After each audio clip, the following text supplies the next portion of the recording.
this is awful. Fans are getting involved. Steven Jackson's in the fans. Rasheed Wallace going into the stands. The security trying to somehow restore order. This is a disgrace.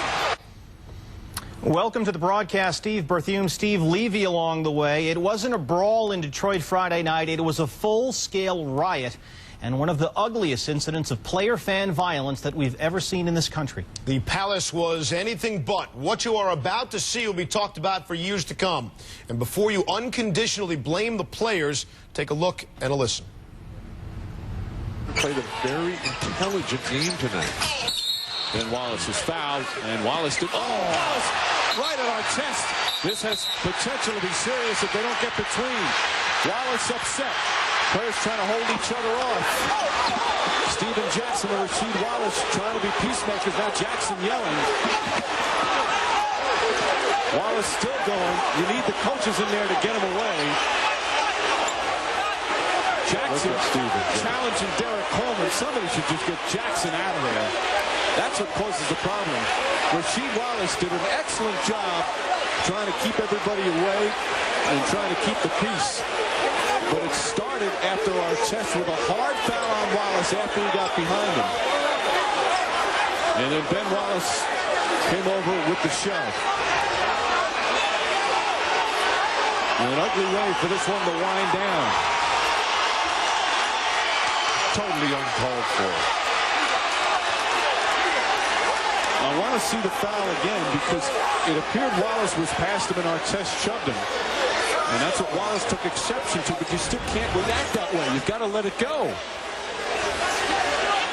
That's not that hard of a foul. It's not a normal foul, but not that hard. And Ben Wallace can't react that way. Wallace is still charged up. Now, Wallace, I would assume, has been ejected. The way Steven Jackson's carrying on, they should eject him as well. They need to somehow find a way to get this game over with as quickly as possible. The problem is, if Wallace is ejected, I'm not sure. He'd have to walk past the Pacer bench to go. Now Artest has jumped over the scorer's table and is trying to get down to the bench. Artest is in the stands. Oh, this is awful. Fans are getting involved. Steven Jackson's in the fans. Rasheed Wallace going into the stands. The security trying to somehow restore order. Fans and players are going at it, and the players trying to help each other out. This is a disgrace. All the players now, they're jumping in there to try and get the other players out because the fans have come involved.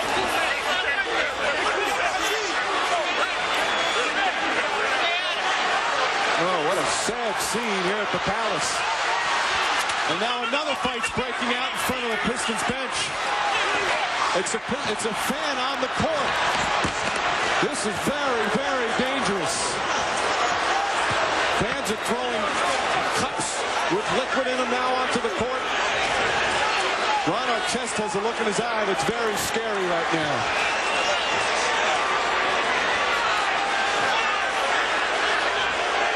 You wonder if the official's going to let this game continue. Now they're throwing bottles out onto the floor.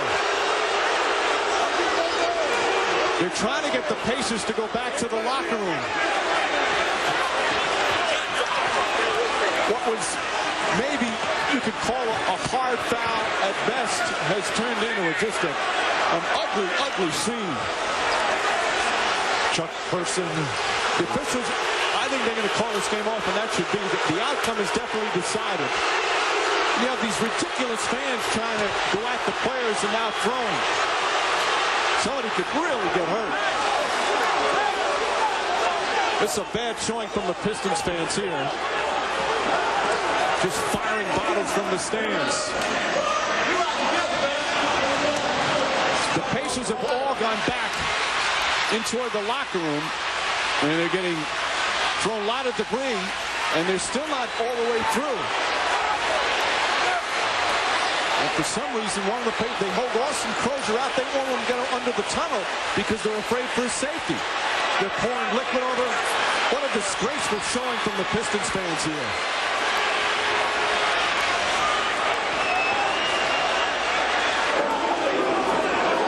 Let's It's one of the worst scenes I've ever seen. This is a low moment in NBA history.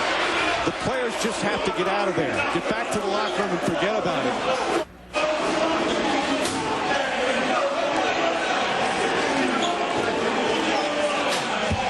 The game has been called. The official announcement has been made. The game has been called, which was the right call. The outcome, obviously, is